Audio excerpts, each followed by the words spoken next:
Ya, terima kasih Anda masih bersama kami di Hot Ekonomi dan kembali kita lanjutkan dialog kita bersama Pak Sumedi, Pak Sandi dan juga Mas Heri. Pak Sumedi, tadi disampaikan oleh Menteri Perhubungan Budi Karya Sumadi bahwa memang ada potensi dari Pelabuhan Patimban. Nah, kira-kira dari sumber daya lokal sendiri ada nggak yang bisa dioptimalkan untuk pengembangan dari Kota Baru Rebana Metropolitan ini, Pak? Jadi pembangunan pelabuhan itu kan sebagai hilir ya. Jadi nanti akan kepada perdagangan ke ekspor. Nah tentu saja bahan baku dan sebagainya pasti akan diperoleh dari daerah sekitar itu. Kemudian juga menyangkut infrastruktur pendukungnya. Ini akan sangat terkait dengan dari segi pembiayaan ya. Jadi nanti akan terkait dengan mix pembiayaan baik dari APBN, dari pemerintah daerah sendiri, tapi juga sangat terkait dengan swasta. Jadi untuk kawasan ekonomi khusus yang lain itu biasanya kan supply side, jadi bagaimana ditawarkan. Tapi ini untuk kawasan Rebana ini, maka dari segi demand, dari permintaan dari investor swasta itu akan menjadi sangat penting. Sehingga begitu pembangunan pelabuhan selesai, maka investor pasti akan tertarik dengan potensi industri di Jawa Barat. Untuk pelabuhannya sendiri progresnya sudah berapa persen, Pak? Ini yang nanti kemarin hasil dari Pak Menteri Perhubungan itu kan masih dalam proses penyelesaian. Jadi mungkin sekitar pertengahan tahun depan ya bisa diselesaikan. Oke, Pak Sandi melihat proyeksi ke depan kira-kira apakah memang Kota Baru ini memiliki daya tarik untuk investor masuk ke dalam begitu? Ya, jadi gini Mas Andra, kan memang keberadaan industri manufaktur yang ada di Jawa Barat, terutama yang memang berpusat di koridor Jalan Tol Jakarta Cikampek ya, kawasan-kawasan industri di Bekasi, Kerawang, dan Purwakarta, ini kan sudah semakin jenuh. Jadi memang ke depannya, jadi kelanjutan dari Jalan Tol Jakarta Cikampek itu adalah yang Cipali tadi.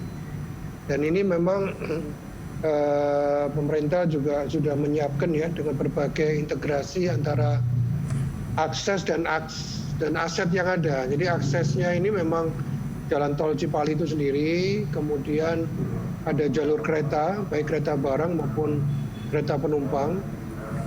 Kemudian nanti ini sayangnya memang jalan tol yang menghubungkan Cipali dengan Patimbannya masih belum dimulai konstruksinya, ya mungkin mulai tahun depan sehingga butuh waktu kurang lebih 2 tahun.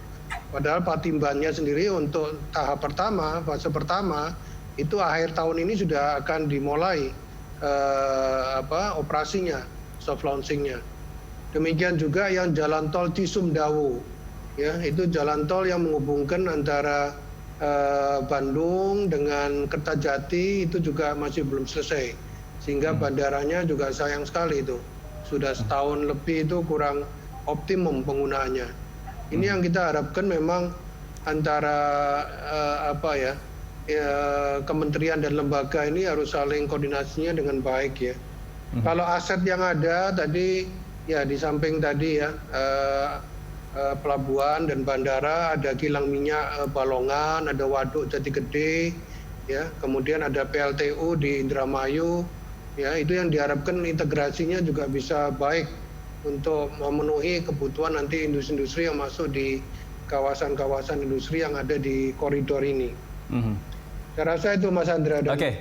Saya minta tanggapan dari Mas Heri. Kalau apa yang dijelaskan oleh Pak Sandi tadi kan artinya memang jalan tolnya belum sampai, aksesnya belum sampai ke proyek-proyek vital seperti pelabuhan dan juga bandara. Nah, Mas Heri melihatnya apa sih yang harus dilakukan oleh pemerintah, khususnya dari pemerintah daerah sendiri, agar proyek dari Kota Rebana Metropolitan ini bisa berjalan dengan baik?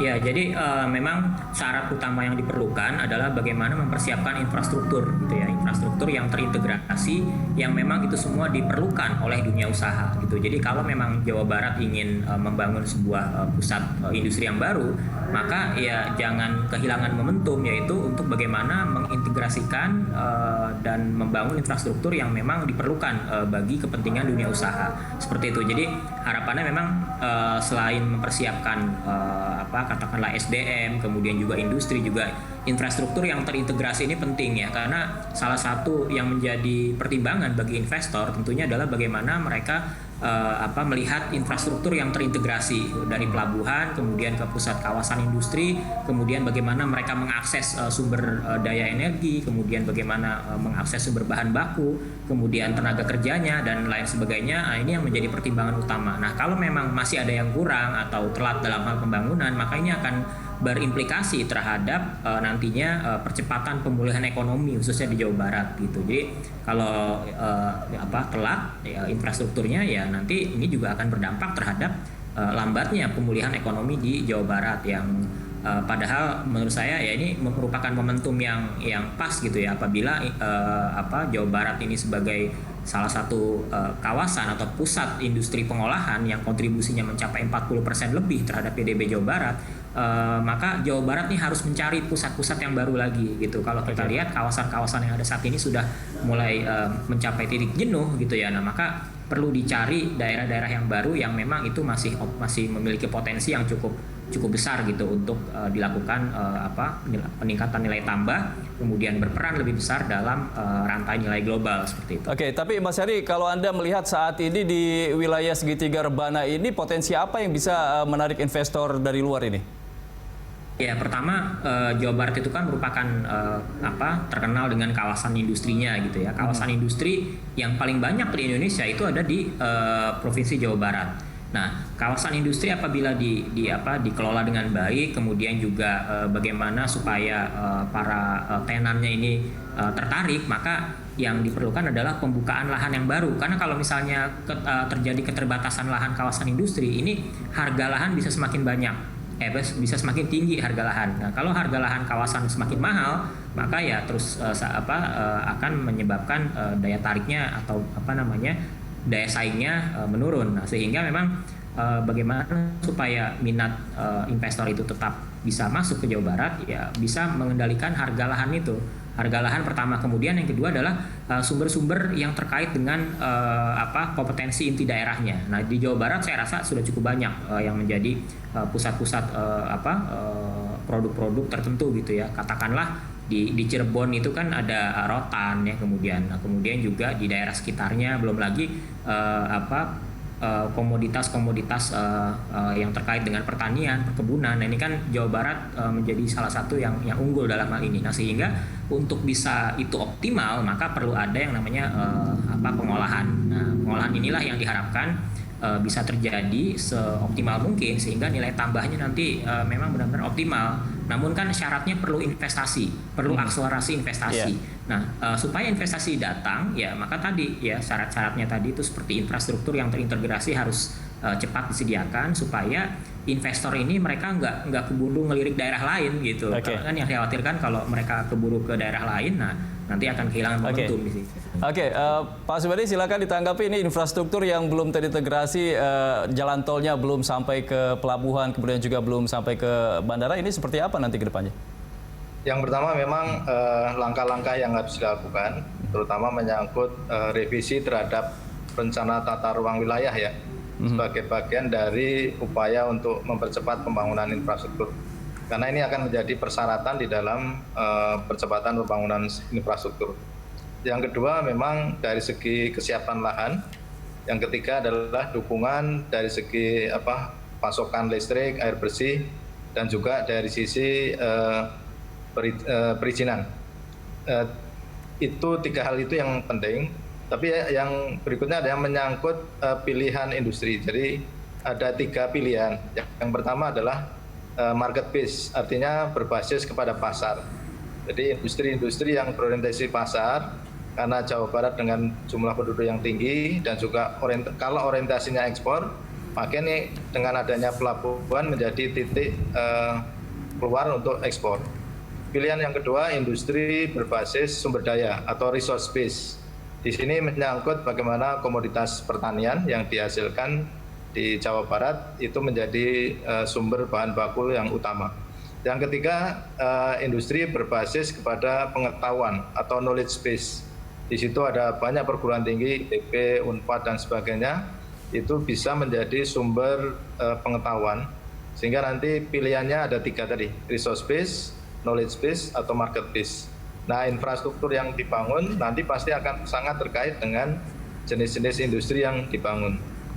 Kemudian yang tidak kalah pentingnya adalah minat dari investor. Jadi mereka kita fasilitasi supaya infrastruktur pendukungnya akan sesuai dengan kebutuhan investor. Nah, ini akan menyangkut tadi Mas Heri menyebutkan soal price ya, daya saing. Jadi yang kita tekan itu sebetulnya adalah dari sisi biaya produksi jelas, dari segi transportation cost atau biaya transportasi, dan yang agak berat nanti mungkin menyangkut transaction cost. Jadi ini yang menyangkut bagaimana peran Pemda untuk membenahi soal perizinan, pungutan liar, dan sebagainya, sehingga biaya transaksi itu menjadi lebih rendah. Karena di luar negeri, di Thailand, di Vietnam, biaya transaksi hampir mendekati nol. Jadi tantangannya tidak hanya infrastruktur, tapi juga bagaimana dukungan dari pemerintah daerah. Mungkin itu. Terima kasih. Oke, baik. Kalau dari Pak Sani sendiri, kira-kira keterlibatan swasta untuk pengembangan Kota Baru ini seperti apa, Pak? Apakah sudah ada pembicaraan dengan pihak Pemda? Ya, sangat-sangat dibutuhkan ya. Terus sengaja kan penggerak daripada pengembangan kawasan industri di Indonesia ini kan praktis dilakukan oleh swasta. Jadi kawasan-kawasan di tahun 70-an itu seperti kawasan industri Pulau Gadung, Rungkut di Surabaya, Kim di Medan, Kima di Makassar, itu praktis kemudian sudah berhenti, tidak ada pengembangan lagi, sampai keluar Kepres 53 tahun 89, di mana pada waktu itu swasta diberikan kesempatan untuk mengembangkan kawasan. Dari situ baru, ya itu di koridor Jalan Tol Jakarta Cikampek ya, itu kawasan-kawasan seperti Jawa BK, Delta Mas, KIC, ya Surat Cipta dan sebagainya itu semuanya swasta. Jadi swasta yang sebagai kepanjangan tangan pemerintah ini yang menggerakkan daripada perkembangan kawasan industri. Termasuk juga di Jawa Tengah, di Jawa Timur, dan juga di Kepulauan Riau, di Batam. Itu adalah 4 lokasi yang memang sangat syarat untuk industri manufaktur yang memberikan kontribusi terhadap PDB kita sekitar 20% dan memberikan multiplier efeknya yang cukup tinggi, ya baik yang terkait dengan sektor di komersial, di pemukiman, di MICE, ya perhotelan dan sebagainya. Jadi memang sektor swasta ini sangat dibutuhkan peranannya, dan sekarang ini memang pemerintah baru mulai lagi terpanggil ya untuk mengembangkan kawasan. Yang pertama rencana yang di Batang, yang kedua di Subang. Ya, namun lagi-lagi ini yang di koridor yang di Rebana ini yang baru launching ini juga swasta juga. Itu dari grupnya Surya Cipta. Ya, kemudian ada satu grup lagi nanti di Majalengka. Sedangkan yang di sektor yang dari pihak pemerintah ini yang khususnya yang nanti akan diinisiasi oleh PT PN 8 dan juga dari RNI Raja Wali Nusantara ini masih ditunggu. Ya, memang suaranya udah kemana-mana, tapi tindak lanjutnya di lapangan masih belum. Ya, ini yang kita harapkan juga dari pemerintah juga terus didorong untuk di dalam mengembangkan kawasan industri ini juga. Oke, baik. Pak Sani, Pak Sumedi, dan juga Mas Heri, kita akan lanjutkan dialog kita ke segmen berikutnya. Pemirsa, kami akan segera kembali usai jeda.